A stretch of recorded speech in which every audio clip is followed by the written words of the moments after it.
हमारे इस जीवन में कई बार हम सब लोगों के साथ ऐसा होता है कि हम सब लोग बोर अर्थात परेशान हो जाते हैं और तब हम सभी लोगों से एक ही बात बोलते हैं कि आज मेरा मन नहीं लग रहा है। मन न लगने का एक और भी कारण हो सकता है और वो है आपका किसी चीज को लेकर बहुत ज्यादा सोचना।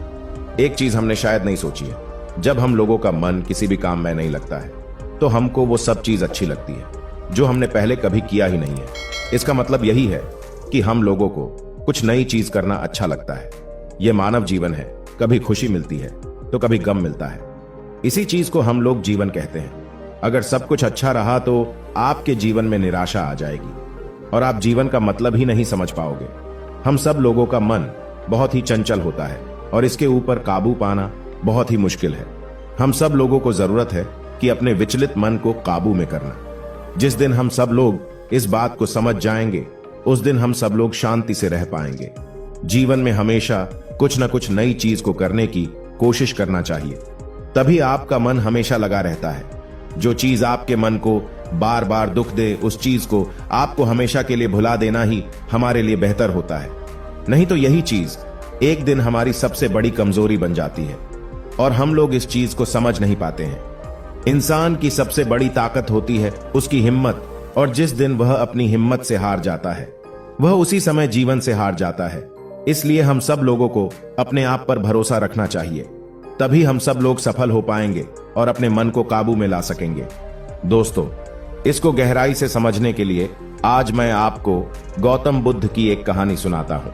कहानी को ध्यानपूर्वक सुनिए। बहुत समय पहले की बात है। एक बार गौतम बुद्ध जंगल के रास्ते होते हुए भिक्षाटन के लिए जा रहे थे।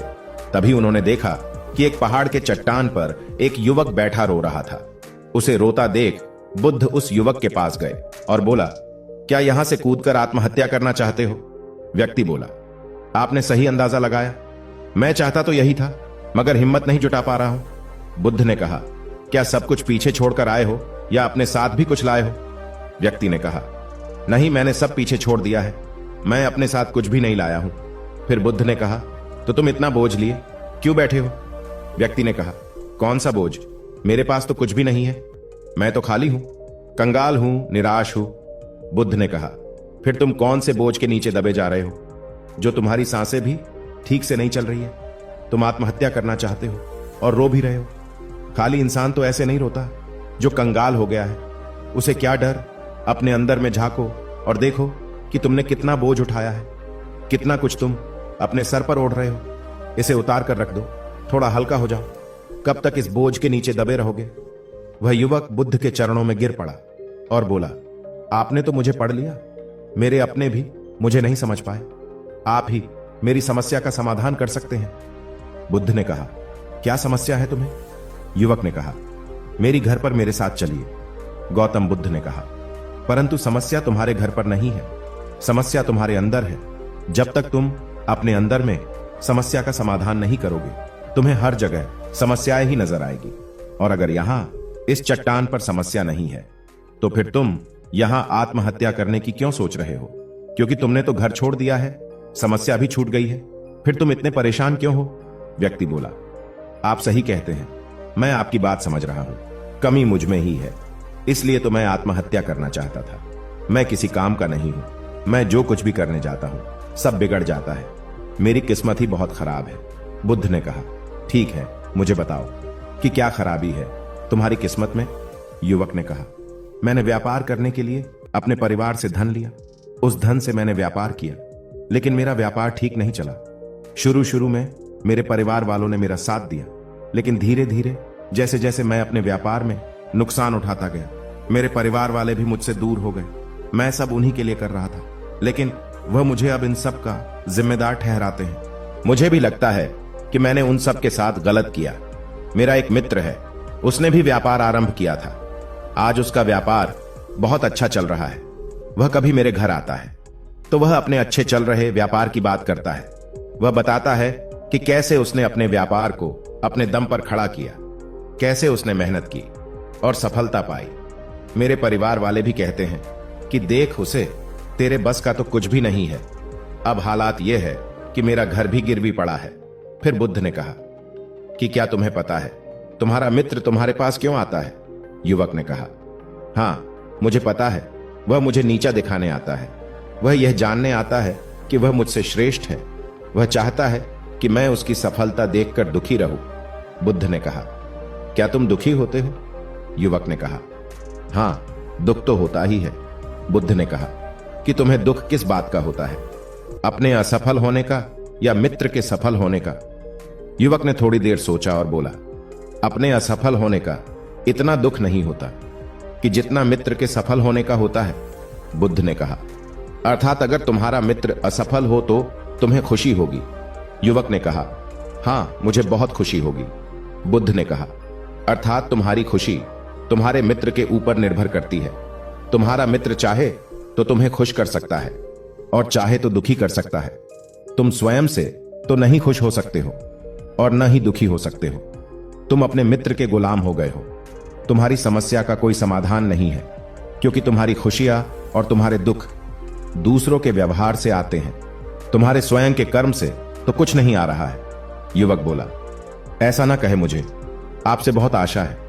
बुद्ध ने कहा, जब हम दूसरों से आशा बांध लेते हैं तब हम दूसरों पर निर्भर हो जाते हैं। अगर मैं तुम्हें कोई रास्ता ना दूं तो तुम दुखी रह जाओगे, और अगर कोई रास्ता दूं तो शायद तुम्हें कुछ मिल जाए। लेकिन अगर आशा तुम अपने से बांधोगे तो तुम्हें सफलता अवश्य मिलेगी। तुम्हारा मित्र आज तुम्हें दुखी करने आता है, लेकिन बातें वह सच्ची ही बताता है। वह अपने संघर्ष और अपने अनुभव की बातें बताता है। उसके अनुभव और अपनी बुद्धि का उपयोग करो, उसके संघर्ष का उपयोग करो। दुखी होने की जगह खुशी मनाओ कि तुम्हें घर बैठे कुछ अनुभव मिल रहे हैं। संघर्ष करो, हार मत मानो, कर्म करते जाओ। बुरे से बुरा वक्त या अच्छे से अच्छा वक्त दोनों ही गुजर जाते हैं, लेकिन इन दोनों वक्त को देखने के लिए जीवित रहना जरूरी है। और जब तुम्हारा अच्छा वक्त शुरू होगा तब तुम्हारा मित्र तुम्हें अपनी सफलताओं की कहानी नहीं बताएगा, वो अपनी असफलताओं की कहानी बताएगा, ताकि तुम गलत निर्णय ले सको। तब भी अपनी ही बुद्धि का प्रयोग करना है। उस समय भी वह तुम्हें दुखी करने आएगा, क्योंकि उसे भी उतना ही मजा आता है तुम्हें दुखी देखने में कि जितना कि तुम्हें आता है उसे दुखी देखने में। युवक ने कहा, आप सही कहते हैं। मेरे जीवन को मैं नहीं चला रहा हूं, दूसरे ही इसमें सुख और दुख भर रहे हैं। लेकिन क्या अपनों के लिए कुछ करना गलत है? मैं अपने परिवार के लिए अच्छा करना चाहता था, लेकिन वह परिवार ही अब मेरे साथ नहीं है। बुद्ध ने कहा, तुम भलाई चाहते हो। वास्तव में इस दुनिया में सभी लोग भलाई होना ही चाहते हैं।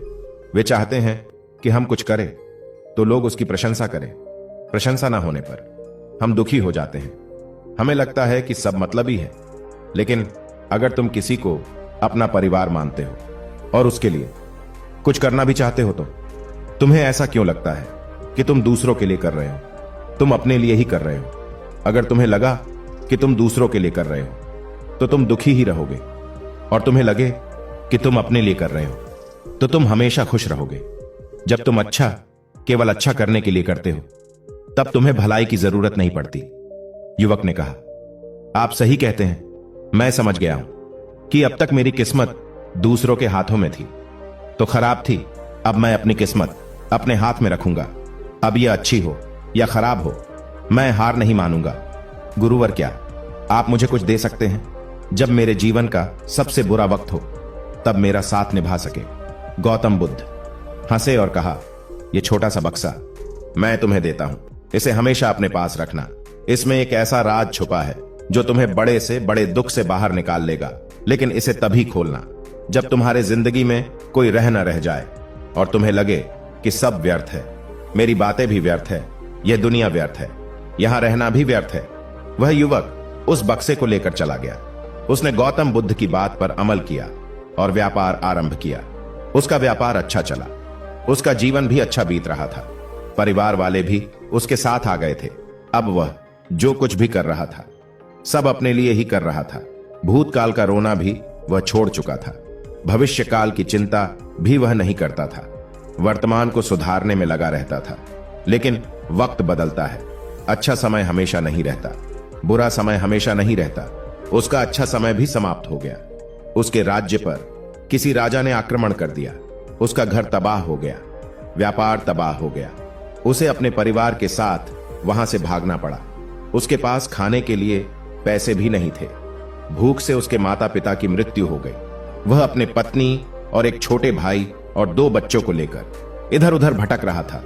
उसके बच्चे बीमार थे, उसे पैसा चाहिए था, लेकिन उसके पास कुछ भी नहीं था। तब उसे लगा कि सब व्यर्थ है, उसका जीवन व्यर्थ है, इस पृथ्वी पर सब कुछ व्यर्थ है। सब वो बातें जो गौतम बुद्ध ने कही थी, सब व्यर्थ है, किसी भी बात का कोई मतलब नहीं है। अंततः जीवन समाप्त ही होता है, तो फिर जीवित रहकर क्या फायदा। जब वह यह सब सोच रहा था, तब उसकी नजर उस छोटे बक्से पर पड़ी जो उसे गौतम बुद्ध ने दिया था। उसने उसे खोला, उसमें एक पर्ची थी जिस पर कुछ लिखा था। उसने उसे पढ़ा और जोर से हंसने लगा। उस पर्ची पर लिखा था कि यह वक्त भी गुजर जाएगा। उस बक्से में एक सोने का सिक्का था जिससे उसने अपनी नई जिंदगी की शुरुआत की और बहुत कम समय में सफलता हासिल कर ली। दोस्तों, हो सकता है आपके पास वह सोने का सिक्का ना हो, लेकिन हिम्मत तो जरूर है। हमें बुरे से बुरे समय में हिम्मत नहीं खोनी चाहिए, बल्कि डट कर सामना करना चाहिए। कुछ ना कुछ हासिल कर ही लेंगे। धन्यवाद।